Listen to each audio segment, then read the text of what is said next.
Nongeye kubasuhuza ndabifuriza kugira byiza nshuti bakunze wa Primo Media Rwanda. Perezida Kagame yabwiye abanyarwanda baba hanze ko u Rwanda rutazabavamo. U Rwanda rwashyizwe ku mwanya wa mbere mu bihugu bitekanye muri Afrika. Naho FRDC iravuga ko yambuye intwari inyeshyamba za M23 ni mugize inyeshyamba ariko zivuga ko zafunze umuhanda uhuza Kivu y'Epfo na Kivu ya Ruguru. Umuryango w'abibumbye wemeje ko mu gihugu cya Sudani inzara yatangiye kwica abantu. Naho perezida wa Namibia yapfuye. Mu ivuriro Everlife nahivurije umwijima mivuriza n'iby'amabanga y'abashakanye bankoraho riraka nabahanga pe. Nyuma yo kugira ikibazo cy'imisemburo mike bandangiye ivuriro Everlife ndarigana baramfasha icyo kibazo kirakemuka. Nyuma naje kujyana n'umubyeyi wanjye afite ikibazo cya hypertension ubu ngubu n'umuziba. Nashishikariza abantu bafite ibibazo by'imisemburo bigatuma batabyara bigatuma imihango yabo itaza neza nkuko bikwiye kuba mwagana ivuriro Everlife bakabafasha. Murakoze cyane. Ivuriro Everlife rikorera Nyabugogo imaze kuba ubukombe mu Rwanda no hanze yarwo mu kuvura indwara bakoresheje imiti y'ibimera kandi itunganyijwe neza mu buryo bw'ibinini, poudre cyangwa liquide. Hari abadogiteri batandukanye bagufasha kandi kiza nuko aho waba uherereye hose ku isi imiti yakugeraho cyane ko bakorana na DHL. Mu ndwara bavura twavugamo nk'iz'imyororokere zose, kurangiza vuba no kubura ubushake, indwara zifata abadamu zose, igwingira ry'igitsina, indwara nk'umwijima, diabete, amara, igifu, asima. Abifuza kuva ku biyobyabwenge nabo barabafasha. Ku bindi bisobanuro wahamagara cyangwa ukandikira muganga. Everlife, icyizere cy'ubuzima. Where do I start from? Ikaze muri aya makuru arambuye mugiye kugezwa nanjye Jean Dodier Kanijabo mbifuriza no kugira icyumweru cyiza. Perezida Kagame yabwiye abanyarwanda baba hanze ko u Rwanda rutazabavamo. Perezida wa Repubulika y'u Rwanda Paul Kagame yabwiye abanyarwanda baba mu mahanga ko nubwo bavuye mu Rwanda bakaba batuye aho bashaka ku isi rwo rutigeze rubavamo, bityo ko ari bo bafite icyerekezo cyarwo mu biganza. Yabitangarije mu ruzinduko rw'iminsi 2 yagiriye muri Leta Zunze za Amerika aho yahuye n'abanyarwanda batuye muri Amerika n'abaturutse hirya no hino mu bihugu batuyemo bitabiriye Rwanda Day. Perezida Kagame yavuze ko mu byamuzanye muri Amerika harimo bwa mbere kwitabira ubutumire mu masengesho yo gusabira igihugu kandi ko byamuhaye amahirwe menshi yo guhura n'abandi bantu benshi baba mu nzego za leta n'iz'abikorera. Avuga ko yaboneyeho no guhura n'abanyarwanda imbona nkubone baturutse imihanda yose kandi ibyo bikaba biri muri gahunda isanzwe ya Rwanda Day. Ibyo byose bikaba byagenze neza. Yagize ati ndagira ngo mfate uyu mwanya nshimire buri wese witabiriye, inshuti z'abanyarwanda ndetse ubona barabaye abanyarwanda cyangwa babaye nk'abaturanyi bacu, abone nka Pastor Rick Warren n'abandi. Perezida Kagame avuga ko urugendo rw'ubuzima bw'abanyarwanda ari rurerure kandi banyuze mu bikomeye byinshi, ariko ko icy'ingenzi ari uko barushaho kuba intangarugero no gukora cyane ngo bagere ku iterambere ribagira bo bari bo nabo bashaka kubabo. Yavuze ko u Rwanda rufite umutaka urukingira rwamaze kubaka nk'umurinda nkuba ushyirwa ku nzu ngo zitazajya zikubita abazituyemo kandi ko buri wese akwiye guharanira ko ibyabaye bitazongera kuba ukundi. Perezida Kagame yabwiye abanyarwanda bavuye hirya no hino n'inshuti z'u Rwanda ko impamvu nyamukuru ya Rwanda Day ari ukubwira buri wese uba hanze ko afitanye isano n'igihugu cye aho yaba ari hose. Agira ati wava mu Rwanda ukajya aho ushaka hose ariko u Rwanda ntiruzakuvamo, ruri kumwe nawe buri gihe kandi ni byiza kuri wowe no ku gihugu muri rusange. Niyo mpamvu dushyiraho umwanya nk'uyu wa Rwanda Day kandi tuzakomeza kubikora. Perezida Kagame avuga ko benshi mu banyarwanda baba hanze bazi ukuri kw'ibyabaye mu Rwanda ariko ko bikwiye kubabera inzira y'urugendo rwabo mu gihe kizaza kandi ko hazaza h'u Rwanda hari mu biganza byabo. Abanyarwanda baba muri Amerika bavuga ko bagize intara ya 6 y'u Rwanda n'amashyirahamwe asaga 20 bibumbiyemo bagamije gufasha mu kubaka u Rwanda bifuza kandi ko bahisemo ndetse bazakomeza guhitamo gukora ubukangurambaga mu miryango itandukanye kuzitabira amatora yegereje bahamajwe Perezida Paul Kagame. Mu yandi makuru arebana na Rwanda Day, ntidukwiye gupfusha ubusa amasomo twakuye mu byago byagwiriye igihugu. Perezida Paul Kagame yabwiye abanyarwanda ibihumbi bari bateraniye Washington DC muri Rwanda Day ko umurabyo wakubise u Rwanda utazigera wongera kurukubita kandi ko badakwiye gupfusha ubusa amasomo bakuye mu byago byagwiriye igihugu. Ayavugaga ku rugendo u Rwanda rwanyuzemo nyuma y'imyaka 30 mu gihugu habaye jenoside yakorewe abatutsi. Yagaragaje ko urugendo igihugu cyanyuzemo rutari rworoshye, abasaba gukomeza gukora cyane kugira ngo bageze u Rwanda heza. Ati ntidukwiye gupfusha ubusa amasomo twakuye mu byago byagwiriye igihugu. Yahamagariye urubyiruko rwitabiriye Rwanda Day kumva ko amahitamo y'igihugu ari mu biganza byabo. Yabibukije ko nubwo bavuye mu Rwanda rudakwiye kubavamo. Umwe mu banyamerika bitabiriye Rwanda Day yasabye umukuru w'igihugu kumubwira uko umubano uhagaze hagati ya Leta Zunze za Amerika n'u Rwanda.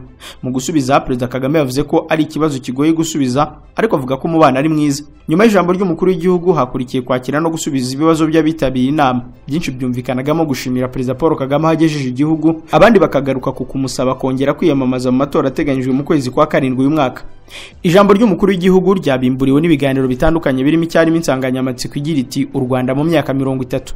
Minisitiri w'Ububanyi n'Amahanga w'u Rwanda Dr Vincent Biruta wavuze ijambo ritangiza yagarutse ku iterambere yemeza ko u Rwanda rumaze kugeraho mu myaka 30 ishize. Yavuze ko rumaze kwagura umubano n'ibihugu binyuranye by'amahanga ku buryo mu Rwanda hari abahagararira ibihugu byabo bagera kuri 45 mu gihe narwo rukomeje kongera umubare w'ibihugu bishya rushyiramo za ambasade. Ibyo birimo Brazil, Arabia Saudite, Indonesia, Repubulika ya Czech ndetse n'ibindi. Yagarutse kuri gahunda y'amasezerano hagati y'u Rwanda n'Ubwongereza areba bimukira, asobanura ko u Rwanda rwinjiye muri icyo kibazo mu rwego rwo gutanga umusanzu warwo mu ruhando mpuzamahanga ku kibazo kirebana n'ubusumbane mu by'ubukungu butuma bafite amikoro make bava mu bihugu byabo bagashakisha amaramuko mu bihugu bikize. Minisitiri Biruta yavuze ko u Rwanda rumaze kwakira abantu barenga 2,000 bavuye mu gihugu cya Libya, muri bo barenga 1,200 bakaba barashakiwe aho kuba mu bindi bihugu.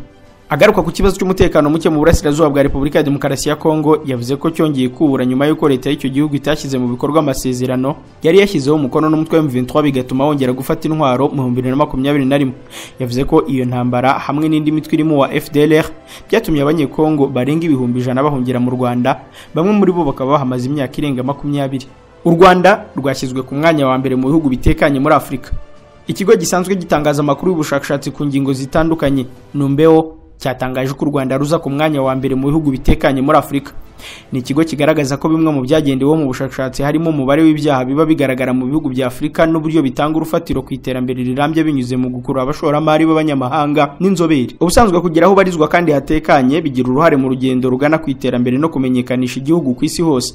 Numbeo igaragaza ko ibihugu byinshi bya Afurika byashyize imbaraga nyinshi mu guteza imbere umutekano n'ituze binyuze mu gukumira ibyaha. Iyo myumvire myiza kandi ntiyahinduye gusa intumbero myiza y'abatuye kuri uwo mugabane, ahubwo byatumye ibyo bihugu bireshya ababisura, abashoramari n'impuguke mpuzamahanga zitandukanye. Iki cyegeranyo kigaragaza ko u Rwanda na Ghana biri mu bihugu bitekanye ku ruhando mpuzamahanga. Numbeo yatangaje ko ibihugu 10 byo muri Afurika bitekanye kurusha ibindi biyobowe n'u Rwanda rufite amanota 73.2%, rugakurikirwa na Ghana ifite 56.1%, Tunisia, Sudani, Zambia, Maroc, Misiri, ibirwa bya Maurice, Ethiopia naho Botswana ikaza ku mwanya wa 10. Numbeo yakoze iyo raporo igaragaza ko hakoreshejwe uburyo butandukanye mu gukusanya amakuru ku ngano y'ibyaha bikorwa, aho abasubiza ibibazo byabajijwe barimo abene gihugu n'abagisura bakavuga uko biyumviye babitemberamo ku manywa na nijoro. Babajijwe kandi ibibazo birebana n'ubujura, ubujura bw'imodoka, gusagarirwa mu muhanda, ihohoterwa ku karubanda, ivangura rishingiye ku ruhu, ku bwoko, igitsina, iyobokamana ndetse n'ibindi. Hashingiwe kandi ku makuru yatanzwe arebana n'ibyaha bishingiye ku mutungo nk'ubujura, kwiba, kwangiza umutungo no gukubita no gukomeretsa, ubwicanyi n'ibindi bishingiye ku busambanyi. Numbeo yatangaje ko ubushakashatsi bwayo bushingiye ku ruhare rw'ababajijwe kuko bagaragaje imbamutima zabo, bityo ko imibare irimo ishobora gutandukana n'itangwa na za guverinoma zitandukanye. Ntabwo ari ubwa mbere u Rwanda rushyizwe ku mwanya wa mbere mu bihugu bitekanye muri Afurika, kuko umwaka ushize rwaje ku mwanya wa mbere ku rutonde rw'ibihugu bitekanye muri Afurika yo hagati n'Iburasirazuba ku rutonde ngaruka mwaka ruzwi nka Global Peace Index. Inyubako ya ambasade y'u Burundi mu Rwanda yamaze kuvugururwa. Guverinoma y'u Burundi yatangaje ko igikorwa cyo kuvugurura inyubako ya ambasade y'iki gihugu mu Rwanda cyageze ku musozo. Na makuru Minisiteri y'Ububanyi n'Amahanga y'u Burundi yatangarije ku rubuga rwa X, aho yagize iti ambasade ya Repubulika y'u Burundi i Kigali mu Rwanda, inyubako bwite ya leta y'u Burundi, yamaze kuvugururwa. Iyi minisiteri yasobanuye ko kuvugurura inyubako biri muri politiki nshya y'u Burundi yo kuvugurura inyubako za ambasade zayo n'amashami yazo mu bihugu byose buhagarariwemo. Iki gikorwa kirangiye mu gihe umubano w'u Burundi n'u Rwanda utameze neza, ibyatumye u Burundi bufunga imipaka ku itariki ya 11 z'ukwa mbere k'uyu mwaka. Yaba leta y'u Rwanda ndetse n'iy'u Burundi mu matangazo zashyize hanze asobanura ko cyatandukanyije ibi bihugu, zatangaje ko ziteguye ibiganiro bigamije kuzahura umubano. Dukomereza aya makuru mu Burundi ahatahuwe abakozi barenga 1500 b'abaringa. Minisitiri w'abakozi ba leta n'umurimo mu gihugu cy'u Burundi Venuste Muyabaga yatangaje ko mu ibarura ryakozwe hatahuwe abakozi bangana n'1504 bakorera muri Minisiteri y'Uburezi b'abaringa. Ibi bigaragaye nyuma yaho hakozwe ibarura ryakozwe n'inararibonye mu bushakashatsi babisabwe n'ibiro bya Minisitiri w'Intebe, maze havumburwa abakozi barenga 1400 b'abaringa aho imishahara yose yahise ihagarikwa. Minisitiri w'abakozi ba leta n'umurimo yagize ati tuboneyeho kumenyesha abaturage bose muri rusange n'abakozi ba leta cyane cyane abakorera muri Minisiteri y'Uburezi n'ubushakashatsi ko mu ibarura ryakozwe na Minisiteri y'Abakozi ba leta n'umurimo babifashijwemo n'abahanga bashyizweho n'ibiro bya Minisitiri w'Intebe hatahuwe abakozi bagera ku 1504 b'abaringa. muri abo abagera ku 405 nibo bahembwaga binyuze muri Minisiteri y'Abakozi ba Leta n'Umurimo, aho abakozi 296 imishahara yabo yari yaramaze guhagarikwa ku mpamvu zitandukanye. Si muri iki gihugu cy'u Burundi gusa ibi bibaye, kuko no muri Kenya komisiyo ishinzwe abakozi ba Leta yigeze gushyira ahagaragara abakozi bagera ku 20,000 babaringa bahabwaga umushahara wa Leta buri kwezi. Muri Uganda naho raporo y'umugenzuzi mukuru w'imari ya Leta yagejejwe ku nteko ishinga amategeko yarangiye ku itariki ya 30 z'ukwa gatandatu k'umwaka ushize, yagaragaje amakosa akabije mu micungire y'imishahara y'abakozi ba Leta, harimo no guhemba abakozi babaringa. Tuve mu Burundi tunyarukire muri Repubulika ya Demokarasi ya Kongo. FARDC iravuga ko yambuye intwari inyeshyamba za M23. Umuvugizi w'igisirikare cya Kongo mu ntara Kivu ya ruguru yavuze ko ingabo avugira zaburijemo ibitero by'inyeshyamba za M23 muri Masisi. Lieutenant Colonel Njike Kayiko Guillaume yatangaje ko kuwa gatanu tariki ya 2 z'uku kwezi ingabo za Kongo zaburijemo ibitero by'inyeshyamba za M23, Kongo ivuga ko ziterwa inkunga n'igisirikare cy'u Rwanda. Yavuze ko bambuye inyeshyamba ibitwaro. Ibivugwa n'umuvugizi w'igisirikare cya Kongo muri Kivu ya ruguru binavugwa n'abarwanyi bitwa Wazalendo bakorana na FARDC, bavuga ko birukanye M23 hitwa Gaza muri groupement ya Bukombo muri territoire ya Rucuru. Abo barwanyi bemeza ko hari bamwe mu nyeshyamba za M23 barashwe banamburwa imbunda. Inyeshyamba za M23 nyuma yo kuva Gaza ngo zahungiye mu misozi ya Mushebere iri mu nkengero za Mweso. Amakuru avuga ko ku munsi w'ejo kuwa gatandatu imirwano hagati ya M23 n'ingabo za Kongo n'abafatanya nazo yakomeje kubera hitwa Ishasha muri territoire ya Masisi. Muri ako gace ngo haturikiye bombe yahitanye umuntu umwe, abandi bane barakomereka. Mu mirwano ikomeje kuba mu bice biri hafi y'umujyi wa Goma, bwa mbere igisasu cyaturikiye ahitwa Mugunga gikomeretsa abantu babiri. Igisirikare cya Kongo gishinje M23 ko bariyo yarashe icyo gisasu iri mu misozi ya Kagano. Kubera iyo mirwano ikomeza guca ibintu, abaganga batagira umupaka Médecins Sans Frontières bimuye ibiro byabo byabaga Mweso babijyana ahitwa Ikicanga muri Masisi. Ibinyamakuru byo muri Kongo Kinshasa biravuga ko icyemezo cyo kwimura ibikorwa by'abaganga batagira imipaka cyafashwe nyuma y'uko bombe yaturikiye muri metero nkeya aho abaganga bakoreraga Mweso. Mu mpera z'ukwezi gushize kwa mbere n'intangiriro z'uku kwa kabiri, imirwano hagati y'inyeshyamba za M23 n'igisirikare cya Kongo FARDC yakarijije umurego. Iki cyumweru kirangiye iyo mirwano ibera mu duce turimo ibirombe by'amabuye y'agaciro twa Rushoga na Humure. Ntacyo M23 iravuga ku magambo yatangajwe na FARDC. Hagati ya M23 yafunze umuhanda uhuza Kivu y'Epfo na Kivu ya ruguru.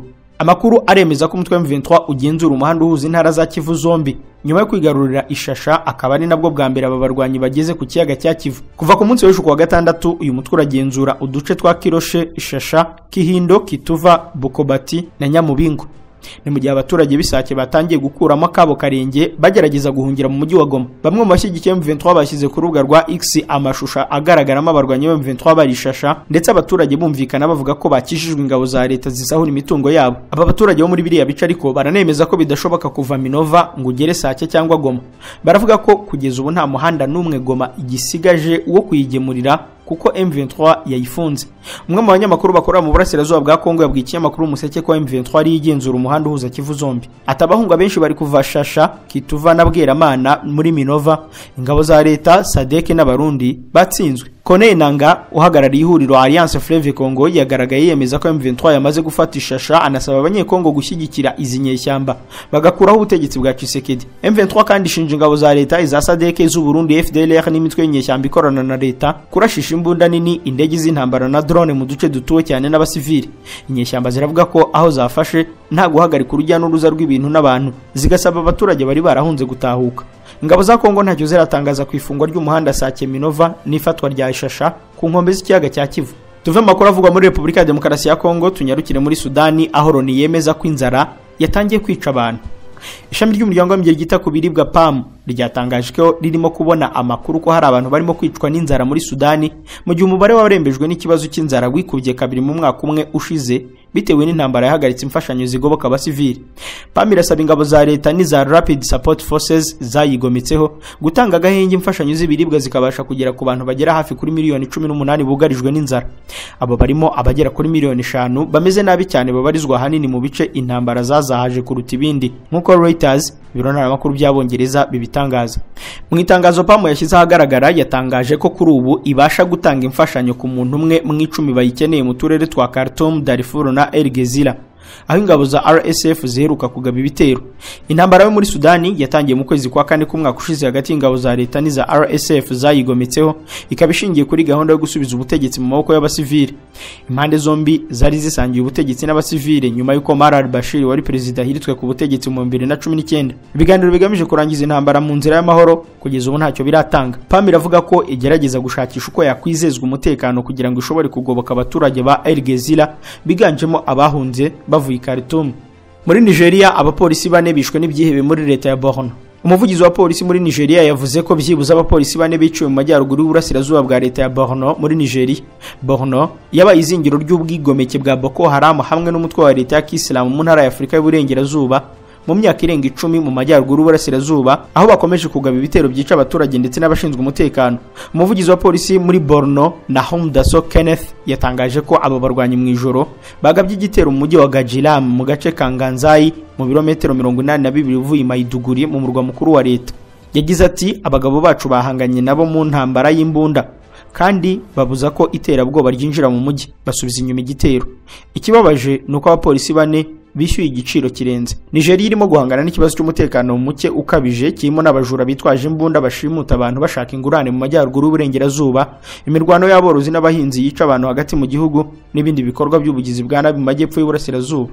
Perezida Macky Sall yasubitse amatora yaburaga iminsi mike ngo abe. Perezida wa Senegal Macky Sall kuri uyu wa gatandatu yaratangaje ko asubitse amatora y'umukuru w'igihugu yarateganyijwe ku itariki ya 25 z'uku kwezi. Sall yemeje ko yasinye iteka ryo gusubika ayo matora mu ijambo yagejeje ku banya-Senegal. Ni icyemezo yafashe mu gihe aburaga amasaha make ngo hatangire ibikorwa byo kwiyamamaza. Perezida wa Senegal yavuze ko yafashe icyo cyemezo mu rwego rwo kwemerera inteko ishinga amategeko gukora iperereza ku bacamanza babiri bo mu rukiko rushinzwe kurinda itegeko nshinga ku bunyangamugayo bwabo ku byerekeye igikorwa cy'amatora bukemangwa. Ni amatora yasubitse mu gihe atemerewe kuyiyamamazamo kuko ari mu nzira zo kurangiza manda ya kabiri, ari nayo ya nyuma yemererwa n'itegeko nshinga rya Senegal. Nibwo bwa mbere mu mateka ya Senegal hasubitswe amatora y'umukuru w'igihugu. Iki gihugu gisanzwe gifatwa nka kimwe muri bike bya Afurika birangwamo demokarasi bijyanye no kuba cyabona ubwigenge mu 1962 cyarabaye mu guhererekanya ubutegetsi mu mahoro inshuro enye. Perezida wa Namibia yapfuye ku myaka 82. Perezida Dr. Hage Geingob wayoboraga igihugu cya Namibia yapfiriye mu bitaro i Windhoek afite imyaka 82. Vice President wa Namibia Nangolo Mbumba yavuze ko Perezida Dr. Hage Geingob ku isaha y'isa sita z'ijoro zo kuri iki cyumweru aribwo yaguye mu bitaro bya Lady Pohamba aho yavurirwaga n'itsinda rye ry'abaganga. Yavuze ko Perezida Dr. Hage Geingob yitabye Imana, iruhande rwe hari umugore we n'abana be yakundaga cyane. Geingob yagiye ku butegetsi mu 2015 aho yayoboraga manda ya kabiri nka perezida watowe n'abaturage. Uyu mutegetsi yanabaye minisitiri w'intebe kuva mu 1990 kugeza mu 2002 ku ngoma ya Perezida Sam Nujoma. Mu bihe bitandukanye yagiye yugarizwa n'uburwayi butamworoheye, aho kuva ku itariki ya 8 z'ukwezi kwa mbere k'uyu mwaka yatangaje ko abaganga basanze arwaye kanseri. Nyuma ku itariki ya 25 z'uko kwa mbere yagiye kwivuriza kanseri muri Leta Zunze za Amerika, agaruka muri Namibia ku itariki ya 30 z'uko kwezi kwa mbere ari naho yaguye. Aya makuru tuyasoreze ku bitero bya Amerika muri Syria na Iraq byaguyemo abasivili. Leta Zunze za Amerika zatangaje ko zarasha ahantu 85 muri Syria na Iraq zihimura ku bitero bya drone byahitanye abasirikare bayo batatu. Amerika yashinje Iran kuba inyuma y'ibyo bitero kubera ko ishyigikiye imitwe yabigabye. Iraq ivuga ko ibitero bya Amerika bishobora kugira ingaruka zikomeye ku rwego rw'akarere k'uburasirazuba bwo hagati, ndetse kemeza ko mu bantu 16 bapfuye harimo abasivili. Igisirikare cya Amerika cyo cyatangaje ko ingabo zacyo zagabye ibitero by'indege ku birindiro by'imitwe y'abarwanyi iterwa inkunga na Iran ikabikorera muri Iraq no muri Syria. Perezida Joe Biden avuga kuri ibyo bitero yagize ati igisubizo cyacu cyatangiye none kizakomeza mu gihe twahisemo n'ahantu twahisemo. Iran ihakana ibyo gushyigikira bagabye igitero kuri Amerika no kurema imitwe iyo ari yo yose y'abarwanyi mu karere irimo. Syria na Iraq byamaganye ibyo bitero bya Amerika ku butaka bwabyo, bivuga ko byarenze ku busugire bwa buri gihugu. Iran nayo yamaganye ibitero bya Amerika. Nasser Kanani yavuze ko Amerika ikoze irindi kosa rishobora kongera umwuka w'intambara mu karere Iran irimo.